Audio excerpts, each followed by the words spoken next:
अस्सलाम वालेकुम, welcome back to my YouTube channel. उम्मीद है कि आप सब दोस्त खैरियत से होंगे। तो दोस्तों, हमें यहाँ पे डव ने बेतहाशा तंग कर दिया है। मैंने मुख्तलिफ चीज़ों की सीडलिंग लगाई थी और वो उखाड़ उखाड़ के बाहर फेंकना शुरू हो गई है। पता नहीं क्या वजह है, किस टाइम आती है और बहुत ज़्यादा नुकसान करके जाती है। तो मैं जब भी यहाँ पे फार्म पे आता हूँ, स्टिक पकड़ के मैं अच्छे से टैप कर देता हूँ रॉड्स को, ताकि अगर कोई परिंदा यहाँ पे बैठा भी हुआ है तो वो उड़ जाए।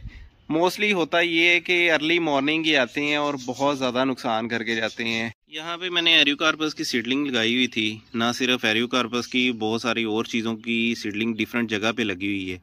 अब यहाँ से होता ये है कि ये जब भी डव आती है तो इस तरह ये डिफरेंट जगह से सीडलिंग को काटती है। ये सिर्फ एक पौधा नहीं है, यहाँ पे बहुत सारे पौधे निकले हुए हैं। ये कहीं कल काम करते हुए मेरी नज़र पड़ी है तो देख के मुझे बड़ा ही गुस्सा आया कि पता नहीं क्या वजह है। यहाँ से उसने क्या चीज़ लेनी होती है, सारी सीडलिंग जो है बर्बाद कर दी है। पहले यहाँ पे मेरे हवर्थिया की सीडलिंग मैंने उस साइड पे लगाई थी, वहाँ से भी उसने बहुत सारी सीडलिंग को बर्बाद किया। फिर मुझे वहाँ से सीडलिंग को उठा के और सीडलिंग को कवर करना पड़ा। तो ऐसे अगर आप एहतियात ना करें और चीज़ों को गौर ना करें तो बहुत ज़्यादा नुकसान ये चीज़ें कर जाती हैं। ना सिर्फ डव के स्क्रेल भी बहुत ज़्यादा नुकसान करके जाती है, और शुक्र है यहाँ पे स्क्रेल नहीं है। तो गाइज, यहाँ से जो हमारा एस्ट्रोलोब का ये वाला केज था, मैंने यहाँ से एस्ट्रोलोब को फिलहाल निकाल लिया और दो डिफरेंट केजेस दिए हैं। एक तो ये वाला एक केज दिया है, यहाँ पे मैंने एक मुर्गी और एक मुर्गे को रखा हुआ है क्योंकि इनकी थोड़ी सी तबीयत खराब थी। और दोस्तों, निकालने का मकसद ये था क्योंकि इसको इंजेक्शन देना होता है तो वो बड़े वाले केज से पकड़ना बड़ा डिफिकल्ट हो जाता है। और वैसे अगर इनको इकट्ठे रखते तो बीमारी स्प्रेड होने का चांस था, बाकी भी मुर्गियों को लगने का चांस था। तो मैंने सोचा कि क्यों ना जो ज्यादा बीमार हैं उनको एक अलग केज दे दिया जाए और जो ठीक है उनको भी एक छोटे केज में रख लिया जाए, क्योंकि अगर इनमें भी कोई बीमारी नजर आती है तो फिर इनको भी पकड़ के इंजेक्शन लगाए जाए। फिलहाल दोस्तों, इनको रिलीज कर देते हैं और हमारे जो बाकी भी बर्ड्स हैं उनको भी रिलीज कर देते हैं ताकि ये यहाँ से निकल के कुछ ना कुछ खा पी सके। और वैसे भी ये तरह केज भी छोटा है और थोड़ा सा ये है कि घूम फिर लेंगी। अब इनको सबको ओपन कर देते हैं।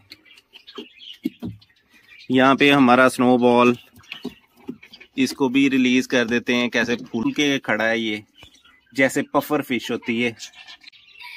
तो गाइज, यहाँ पे हमारे ये स्नोबॉल भी निकल आई हैं और एस्ट्रोलोब की मुर्गियाँ भी निकल आई हैं। वहाँ पे यहाँ पे हमारे सिल्वर सबराइड भी निकल आए हैं। फिलहाल मैं गोल्डन को नहीं छोड़ रहा क्योंकि वो बहुत ज़्यादा तंग करता है। वैसे भी सिल्वर सबराइड है, उड़ के कहीं बैठती है और कभी फिर उड़ के केज के बिल्कुल बैक साइड पे चली जाती है। फिलहाल गोल्डन को मैं नहीं छोड़ता, बाकी सारे केज ओपन कर दिए हैं। मैं सोच रहा हूँ जो हमारे रैबिट्स हैं जो अभी कुछ छोटे हैं, जब भी मैं खाना डालने आता हूँ बिल्कुल मेरे पास आ जाते हैं और बिल्कुल भी तंग नहीं करते। उनको भी आज यहाँ पे छोड़ देते हैं, देखते हैं कि क्या करते हैं। तो जैसे ही शाम मिलेगी तो उसको पकड़ के केज के अंदर कर दिया जाएगा। हमारे रैबिट्स का भी केज काफ़ी ज़्यादा गंदा हो गया है, अब इसको भी साफ़ किया जाएगा। अब जो हमें कम तंग करते हैं उनमें से ये दो वाइट जो है रेड आइज़ वाले, ये बिल्कुल भी तंग नहीं करते। इसके अलावा ये बिल्कुल बैक साइड पे एक छोटा सा ये वाला ब्राउन है, ये भी बहुत कम तंग करता है, ये भी इजीली पकड़ा जाता है। ये वाला है एक ब्लैक आइज़ वाला, इसको भी बाहर निकाल लेते हैं। ये जो कैंडिडेट रिलीज़ करने हैं वो खुद ब खुद मेरे पास आ गए हैं। एक हमारा जी ये वाला रैबिट है जो बहुत कम तंग करता है और इजीली पकड़ में भी आ जाता है, तो इसको मैंने रिलीज़ कर दिया है। इसके अलावा जो बाकी भी हैं जो इजीली पकड़े जाते हैं उनको रिलीज़ कर देते हैं। तो गाइस, हमने 4 रैबिट्स निकाल दिए हैं। एक तो ये वाला, एक ये जिसकी आंखों के ऊपर ब्लैक कलर के स्पॉट हैं, और 2 वाइट। एक तो वाइट ये है और एक वाइट पता नहीं अब इस तरफ चला गया है। वैसे एक इनका फ़ायदा है कि हमारे ये जितने भी वीड है ये यहाँ से ये ख़त्म कर रहे हैं और वीड को बड़े शौक से खा रहे हैं जब से मैंने निकाला है। माली तो हमारा वैसे ही बड़ा मोजी सा बंदा है, उसका दिल करे तो आ जाए, ना करे तो वो कितने दिन नहीं आता। क्योंकि रैबिट्स को ही निकाल दिया जाए और जितनी भी वीड्स है और जितनी भी बड़ी हुई घास है उसको वो ये खा लिया करें, और इस तरह माली की भी हमें ज़रूरत नहीं पड़ेगी। क्योंकि वैसे ही रैबिट्स को घास खाना बहुत ज़्यादा पसंद है और बड़े मज़े से खाते हैं घास। ये शाबाश शाबाश, खाओ इसको, जो है ना ख़त्म करना है तुमने। ये जितनी भी वीड उगी हुई है ना, ये मैंने माली को बड़े दिन से कहा हुआ है कि ये काट दे, लेकिन वो काम का सुन के कैसे तेज़ी से भागा है। और भाई वापस आ जाओ, नहीं तुम्हें कुछ कहता, मुझे तो तुम भी माली के ही कोई रिश्तेदार लगते हो। अपने काम में लगे हुए हैं। वीड हमारे बहुत ज़्यादा उगनी शुरू हो गई है, सर्दियों की वीड उगनी शुरू हो गई है। और मैं वैसे भी किसी किस्म का स्प्रे नहीं कर रहा जहाँ पे हमारी मुर्गियाँ आती हैं या आज हमने रैबिट्स छोड़े हैं। कहीं ये ना हो कि हमारी जो मुर्गी हैं और जो हमारे बाकी पेट्स हैं उनको नुकसान पहुँचे।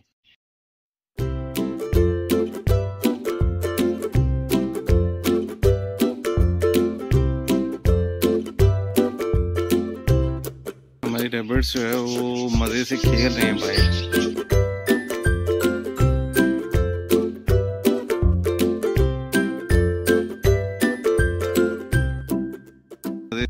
यहाँ पे हम रैबिट्स को पकड़ने का टूल पड़ा हुआ है।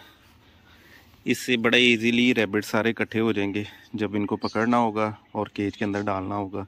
और अब मैं सोच रहा हूँ कि जो हमारी सीडलिंग वहाँ पे ख़राब हो गई है उनको इसमें इकट्ठा करके दोबारा फिर लगाते हैं। पहले यहाँ से ये उठा लेते हैं जो निकले हुए पौधे हैं और इस बार मैं इनको भल दी जाए ताकि इनकी ग्रोथ भी ज़रा बेहतर हो। तो ये हैं वो पौधे जो कि डव ने सारे निकाले हुए थे। अब इनको लगा लेते हैं। लेकिन दोस्तों उससे पहले सीडलिंग पड़ी हुई है, कुछ मैंने रिमूव करके चेंज कर दी थी लेकिन कुछ लगी रह गई है। इसको पानी दे देते हैं। अगर पानी ना दिया तो ज़्यादातर जो मसला आ रहा है, जो ये उखाड़ के फेंक रही हैं, वो इसी वजह से आ रहा है कि सॉइल बहुत ज़्यादा ड्राई होता है। इस तरह डव के लिए काफ़ी इजी हो जाता है और वो उखाड़ के फेंकना शुरू कर देती है। तो इसको अब अच्छे से पानी लगा लेते हैं और जो बाकी हमारी सीडलिंग उसने निकाल दी है उसको दोबारा रीपॉट कर लेते हैं। आजकल वैसे ही एरियोकार्पस का ग्रोइंग सीजन है तो पानी अगर ज़्यादा लग भी जाए तो कुछ नहीं होता छोटे प्लांट्स को। मुर्गियाँ हमारे यहाँ पे हवरथिया वाले सेक्शन में घुस गई हैं।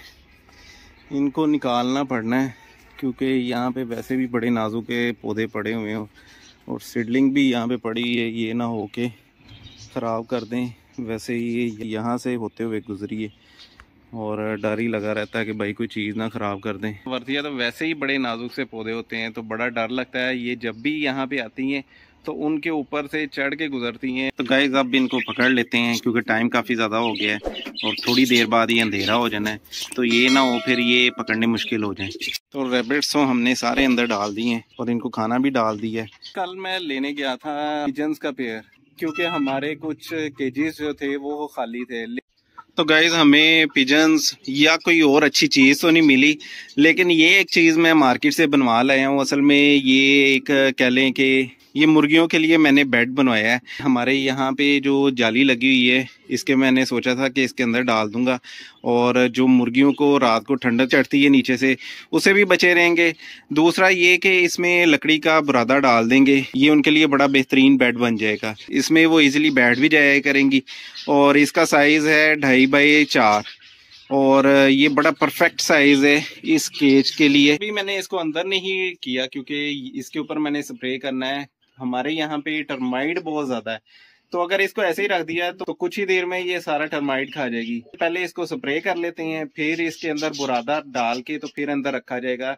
अभी बुरादा भी नहीं लेकर आए क्योंकि आज वैसे ही छुट्टी का दिन है। तो इसको एक आधे दिन स्प्रे करके और धूप लगवा लेते हैं फिर इसको फौरन जो है केज के अंदर रख लिया जाएगा और हमारी जो मुर्गी हैं वो भी ज़रा सेट हो जाएं तो फिर इसके अंदर वार्म भी रहेंगी और इसके अंदर अंडे भी दे सकेंगी। इसको उठा के रखना भी ऐसी जगह पे जाके स्प्रे करना पड़ना है कि जहाँ पे हमारे पेट्स जो हैं वो नहाते हों तो इसको वहाँ पे रख के फिर स्प्रे करते हैं। ये है सेफ जगह, यहाँ पे स्प्रे कर लेते हैं। यहाँ पे मोस्टली हमारे पेट्स नहीं आते और यहीं पे पड़ा रहेगा। एक आधे दिन में ड्राई भी हो जाएगा, धूप लग जाएगी। यहाँ से पाउडर ले लेते हैं जो हमने डाल के और स्प्रे करना है। ये सब जो इंसेक्ट है उनके लिए बड़ा बेहतरीन रहता है और ज़्यादा नहीं चाहिए होगा, थोड़ा सा हमने स्प्रे करना है तो थोड़ा सा ही यूज़ करेंगे। ये वैसे 40 लीटर्स क्या है 24 ग्राम्स, तो हमें तो तकरीबन 2-3 लीटर ही चाहिए होगा तो थोड़ा सा ही डाल लेते हैं।